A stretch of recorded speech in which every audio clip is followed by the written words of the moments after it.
Hi, I'm Nick, and welcome to the conclusion of Batman Cataclysm. We begin with part 10 of 16, The Batman Chronicles, a quarterly anthology book of short stories, this time set during the quake. Let's begin.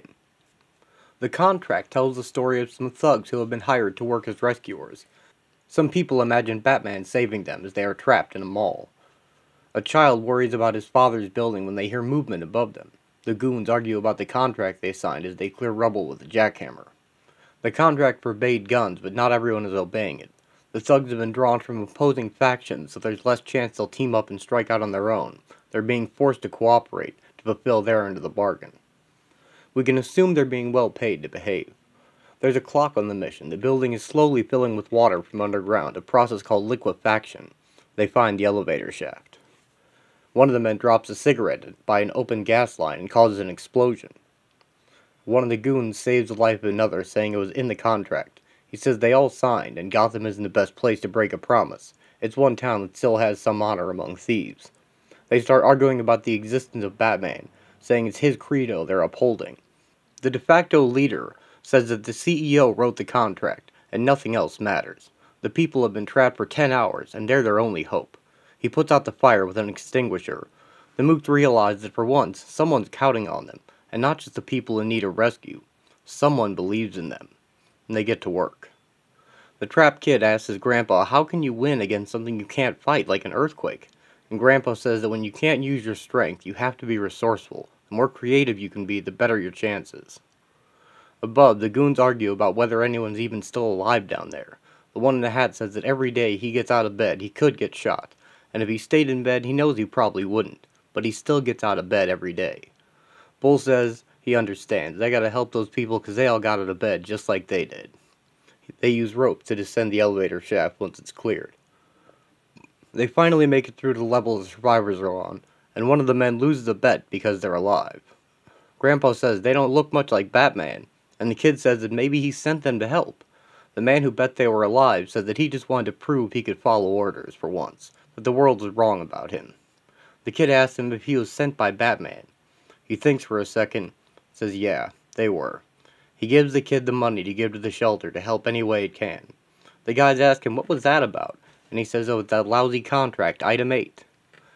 Item 8 in the contract reads that in addition to not looting, no one on the team may cause anyone to lose spirit or will by their actions. It is from the desk of Bruce Wayne. The end. House of Cards. Tell me, detective. Do you see what I see? Your city has betrayed you. Gotham's crumbling masonry and toppled buildings have killed more innocents than any of Arkham's residents ever could. How many lie dead or dying? 50,000? Perhaps 1,000,000? What splendid irony that mankind's testaments to his own ingenuity become the agents of his demise during an earthquake. If the world would only embrace my leadership, their misery might end. Devoid of clutter and filth, I offer them a pure, harmonious existence in cooperation with the forces of the earth. Humanity must learn that it cannot always bend the natural world to its will, a hard lesson that every citizen of Gotham must now know with certainty. My own failed attempts at tectonic plate shifts force even me to bow to Mother Earth's superiority. The powerful and the weak, the rich and the poor, we are all subject to the cruel and transient whims of our environment. That is the one reality the aristocrat Bruce Wayne finally shares with the lowly Gothamites he patronizes and protects. All of your wealth couldn't insulate you from the fate shared by everyone in Gotham. Just look at your father's home. Even your beloved sanctuary has been violated. The earth has opened and exposed your secret to the light above. How will you possibly amend that? And what of you, detective? Gotham's mighty champion is forced to walk the streets and crawl among the rubble, trying to defeat what cannot be beaten. There is no villain to bury your fists into, no Bane, no Joker. Your childish yearning for vengeance can find no outlet. Now everything you once relied on cannot be trusted. The city's instability makes all your weapons and tricks unreliable and useless. Your small efforts are in vain. Regardless, you continue to pursue your perceived enemy with wild abandon, hoping to wrestle your untouchable opponent to the ground. Finally, you have encountered something that doesn't fit your naive perceptions of good and evil. Yet even in the face of insurmountable odds you wage your holy war without realizing that you cannot save Gotham this time. I ask you this, detective. Who is the madman now? It matters not. Your blind obsession will not change this inescapable conclusion. Your city will never be rebuilt. It will be abandoned and eventually consumed by vegetation, erosion, and decay. Now you must look beyond your petty local interest, detective. The world beckons.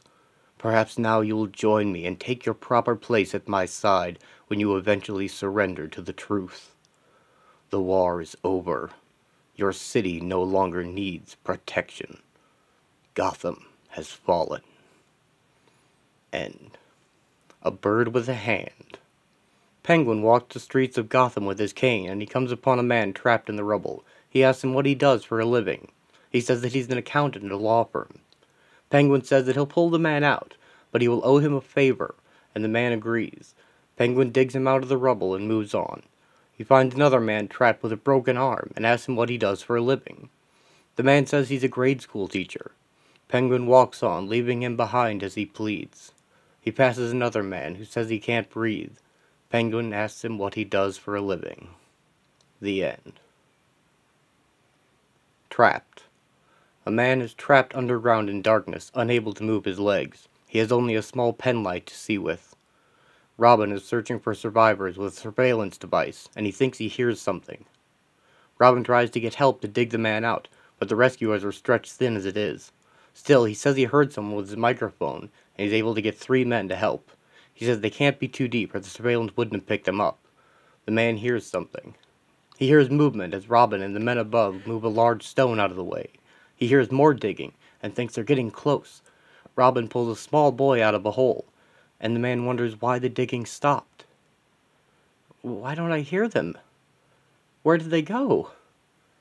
Isn't anyone coming? The end. Cataclysm, Part 11, The Day After Judgment. Nightwing bursts into the GCPD looking for Barbara Gordon. She's fine. She's been helping since the start. Robin bursts in next, and everyone is glad they're all okay. They soon realize that no one has heard from Batman since before the quake. The 80th floor Davenport Center is still resting against the Gotham Electric building with all of Theater Row beneath it. People are still trapped inside. Jim Gordon asks who of his men is still in there. Detective Hawk emerges carrying a wounded woman. He says he's from Safe and Lofts, and had to help out. Gordon doesn't think he knows him, but Hawk says they've met a number of times, that he usually works the night shift. He's not used to seeing him during the day, and Jim realizes this is Batman in disguise. The news is reporting to the world outside, though no one inside Gotham can receive it. Someone leaves the news people a package. Dick and Tim peer down into the abyss that the mansion and cave have become. They realize that Bruce may be long past worrying about his identity being revealed. Bruce, however, is busy helping the last person out from under the Davenport Center right before it finally falls. Both buildings collapse in a heap and explode at the base. 4 blocks of Midtown gone in 1 second, says Jim. The news reporter arrives and hands him a tape, saying he needs to see it. Nightwing says he'll explore the cave while Robin goes next door for a happy reunion with his father. As Dick descends into the earth, he sees the debris of a lifetime scattered around him. Barbara says she always thought of the cave as sort of a clubhouse for the boys, and Dick says it was a lot more than that. He's not sure Bruce can come back from this. Just then, Alfred and Harold appear with a bulldozer, having made their way here from the waterway.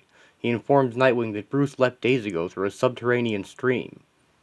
The Quakemaster's tape is finally being seen by the police. He claims that he caused the earthquake with his tectonic activator and threatens worse destruction unless his ransom of $100 million is paid. To air the tape would only cause a panic, but they must act. Jim turns to look for Detective Hawk, but he's already on the case. Cataclysm, Part 12, Master of Destruction. Hawk changes back into Batman while he listens to the tape. The Quakemaster demands a sack of cash be left on a bridge. He says the fault runs through the heart of Gotham, but the plate ridge runs hundreds of miles north and south, and they can't know where he's placed his device, an ultra-low frequency tectonic activator. He threatens a second, even stronger earthquake if his demands aren't met. Electronic distortion and poor video quality make identification impossible, but his details sound convincing. Batman seeks out an expert, Earthquake scientist Jolene Relazzo, who was kidnapped in the last episode. She's been providing those details in exchange for her life. Batman finds her apartment empty. He tracks her kidnappers by their footprints, wondering if Jolene is merely being used or if she might be the Quake Master herself. Lucius Fox guides people seeking shelter into the still-standing Wayne Corp building, quake-proof like all Wayne holdings. The tape goes on, and the Quake Master threatens crustal displacement if they don't pay, and says to avoid the fate of the woolly mammoths. Bruce looks up Jolene's file at Wayne Corp. Batman meets with Jim Gordon and gives his opinion the threat may be genuine. Gordon gives him a copy of the tape and says the mayor plans to pay the ransom. For now, they stall for time with a bag of newspaper left at the drop point, and Batman says he'll handle it. A helicopter hovers overhead and grabs the bag with a hook, and Batman hitches a ride. Batman ambushes the thugs on the rooftop, disarming one of the Batarang. He asks who their boss is. Batman leaps over a bullet and disarms the other thug with a chop. He socks him in the gut and punches the other one in the face. One grabs him behind, and Batman flips him into the ground. They give up. They say they've never even seen their boss in the light. They don't know who he is. They say there might be two of them, one who never talked and stayed in the shadows, but they're not even sure the second person was there. Renee Montoya recognizes that the set he used is a redressed GCTV set. This was filmed in town. They find Batman at the abandoned set, though, and he hands over the thugs who picked up the bag to be interrogated. Back at the cave, the team is finally reunited.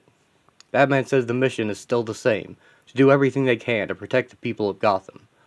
He tells Robin and Nightwing about the Quake Master and shows them the tape. He also says that Jolene Relazzo sent a message on the tape, proving his threat is empty. Crustal displacement is actually a discredited theory dependent on Earth having a lithosphere instead of tectonic plates. The woolly mammoth reference was to the mammoths who died due to a quick freeze of temperate zones caused by what was thought to be crustal displacement in the past. It's a crackpot theory in the scientific world. Jolene was sending a coded message anyone who really knew seismology would get, proving the Quake Master himself was no expert.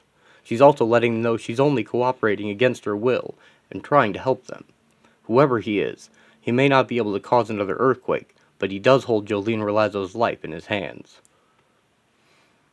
I'm skipping Huntress Spoiler Blunt Trauma, as it's just personal issues between Spoiler and her criminal dad in a collapsed mall, nothing to do with the larger story, and it slows it down to a crawl where I don't want to.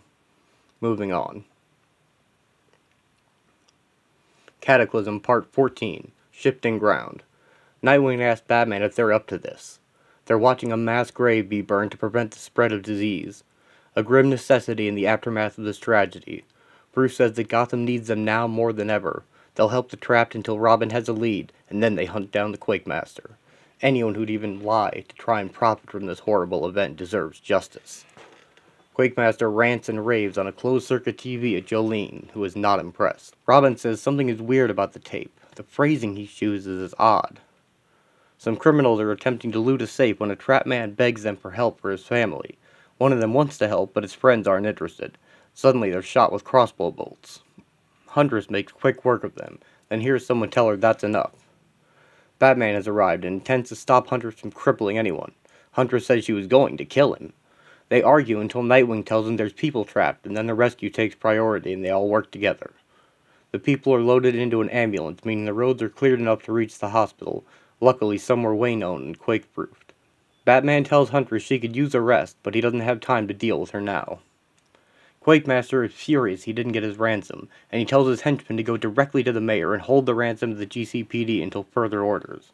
Robin says that he seems to pause mid-sentence to choose his words, substituting new words for ones he was about to say. The cops get nothing from the thugs. Robin notices he used the word currency instead of bills, and prior in place of before, and then he has a eureka moment. Now he may have solved the mystery, but have you? Who do you think the Quake Master is? There have been clues, and there will be more before the final reveal. Play along, I did. The fun of a mystery is trying to solve it. Barbara Gordon notices a canal crossing the fault line that coincides with Jolene's words filtered through Quake Master's tape, and they find a possible location. The thugs burst into the mayor's office and take her and Jim Gordon hostage. Harvey Bullock and Renee Montoya draw close to the Quake Master's possible location. Detective Bach went ahead and should be here already. Meanwhile, Robin has found Jolene's cell. Batman and Nightwing are busy rescuing people when Barbara tells them she can't find her father. Batman sends Nightwing to investigate, while he stays with the rescue effort. The cops are about to pull their guns and a voice they hear when Robin stops them. Detective Bach is held captive by armed men as the Quakemaster taunts them from a wall of televisions. Cataclysm Part 15. Reap What You Sow. Note, this takes place before Harvey leaves for the Quakemaster's location. Catwoman realizes we are not in control of our world. She's spying on Poison Ivy, who's developed a super growth formula for a fertilizer, ostensibly to help the city. Poison Ivy commands her plants to kill the scientist working for her now that she's done with him. Catwoman evades the vines chasing her through the vents and returns to free the scientist, but Ivy says there's nothing she can do for him now. Mushrooms sprout from the man's throat as he dies choking. Ivy's plants wrap around Selina's arms as Ivy explains her plan to use the plants to help nature reclaim the entire city. Catwoman whips the tendrils off her and prepares to run. She leaps out the window and kicks a tree branch coming for her, and she chases after Ivy. And she's never found anything worth stealing in a greenhouse. Ivy finds Harvey Bullock soon after planting her fertilizer in the broken ground. A huge plant bursts up, winding through a building. Ivy begins to hypnotize Bullock with her pheromones. Catwoman arrives and snaps him out of it, and she uses her claws to snap a tendril near them. Catwoman says to try pulling out the roots, and she and Bullock work together to uproot the plant with leverage and a pole. It works, and the danger here is averted. Catwoman goes back to the lab to look for clues. She guesses Ivy plans to use her fertilizer in the reservoir and heads for the nearby reservoir park. Luckily, she guessed right. Ivy stands at the top of a tower with a vial. Catwoman whips Ivy's arm, but Ivy throws the vial over the side of the tower while Selina looks on in horror. Jump-kicking Ivy on the way, she vaults over the side and whips the vial, barely catching it while grabbing the railing, but now Ivy stands above her, waiting. Ivy scratches her, and Catwoman swings her whip up and breaks the vial in Ivy's face, her super seeds getting into her eyes. She gets back up as Ivy screams in pain. Roots extend from the inside of Poison Ivy's eyes, nose, and mouth, the source of her agony. She asks Selina to promise to let them keep growing, even after they kill her. Selina takes her to the police. She'll be fine. She thinks that we are not in control, even of ourselves, or we know better than to care about anything. Arkham Tales of Madness is a self-contained story in Arkham Asylum, which is sealed off during the quake. It's a fun story with a lot of villains, but it doesn't fit into the larger story at all, and we're right at the end. Consider it a reason to get the trade paperback. Cataclysm, Part Final. Flattened. Quakemaster says that if the cops move, their partner dies, and the mayor's dead already. Robin tells Quakemaster to give it up. He knows who he really is. Quakemaster says that he knows Robin as well, and Robin challenges him to say his name. Quakemaster can't, and Robin says he couldn't say Batman's name either. Robin says his goons wouldn't even work for him if they knew who he was. He orders his men to attack, and Bach tips his chair back hard into the thugs, making them miss. Batman finds a dog guarding a specific spot, and he follows him to a trapped man. The mayor tells the thugs the city's bankrupt, there's no money for ransom. Nightwing breaks in the window and punches and kicks two of them at once. He turns the desk over to protect the innocents from gunfire. Batman follows the dog to more trapped people, crawling through tight spaces to find an underground area with 10 survivors. Montoya and the cops blow away the thugs and free the detective. Robin enters a back room where the wires lead, telling Quakemaster to drop the act. Have you figured it out yet? Quakemaster turns out to be nothing but a puppet used by the ventriloquist, famous for his Scarface puppet. He couldn't make a B sound as it moves the mouth too much, so he couldn't say Batman or Robin. He says the Quakemaster made him do it, that he's crazy. Robin says he's pathetic and dodges his gunfire while throwing a batarang. The batarang hits the ventriloquist in the head and knocks the puppet away. Robin tackles Bach before he can be shot. Ventriloquist pulls out Scarface and his Tommy gun. Batman lowers supplies down to the trapped people, but he is trapped himself when his tunnel collapses. Nightwing chases a thug into the stairwell, pelting him with shurikens and making him drop his gun. The thug slams Dick into the wall hard. It crumbles the building with everyone inside. Meanwhile, the cops find Jolene Relazzo. Ventriloquist is escaping through some power lines, which his thugs fail to avoid. Power has been restored to this area, and Robin stops Bach from chasing him. It's not worth the risk. Nightwing grabs the thug and leaps from the collapsing building with him. Bach takes careful aim and shoots the Scarface puppet in the head. Ventriloquist stops, falls, and begs them to help him, saying that he needs a doctor. Batman crawls free of the rubble, his costume torn. and he goes to get the rescue crews. The people wish they could thank whoever saved them, but he didn't stick around. He did leave a clue in the form of a torn black cape. Alfred and Barbara re-establish contact and catch up, assessing the damage now that the worst is over and rebuilding has begun. Some of the outer boroughs are totaled. Whole neighborhoods are a memory. Tricorn is still isolated. The Westward Bridge might not be back up for years. The survivors who haven't moved out already face months without regular water or power service. Life in Gotham has always been hard. Now it's closer to unbearable. I hardly recognize the skyline. It's because there's not much of it left. Over 100,000 dead is the last count I heard, and there's still a lot of Blackgate escapees unaccounted for. Gotham's going to be a long time getting back on its feet. If it ever does, at least it's over. For now. The end.